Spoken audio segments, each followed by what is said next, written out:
full lips, but with eyes that held nothing human.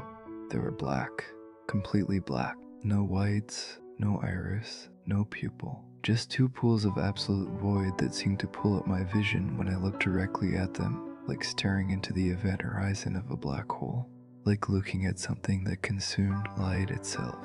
And as I stared into those eyes, I saw things moving in the darkness, shapes writhing and twisting, faces screaming silently, hands reaching out and being pulled back down.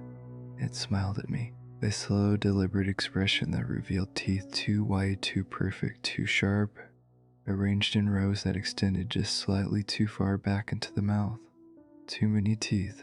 The smile, something that had studied human expressions and learned to mimic them without quite understanding what they meant. And when it smiled, I saw that its tongue was black and forked like a serpent's, but covered in tiny barbs that glistened wetly. Dmitri Volkov. It spoke my name, and the voice came from everywhere at once.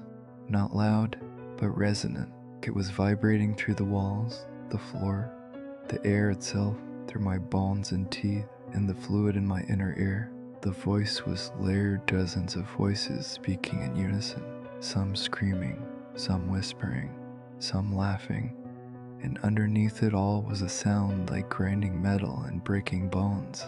We finally meet properly. I couldn't speak. My throat had closed completely, muscles locked in some kind of autonomic panic response. All I could do was stand there, shaking violently, as this thing that shouldn't exist studied me with those empty black eyes. It tilted its head, and I heard vertebrae crack and pop in its neck. The sound echoed wetly in the silence, like bones breaking underwater. "You don't believe in me," it continued, taking a step forward. The floor didn't creak under its weight. It made no sound at all, like the thing had no mass, or like it existed slightly out of phase with physical reality.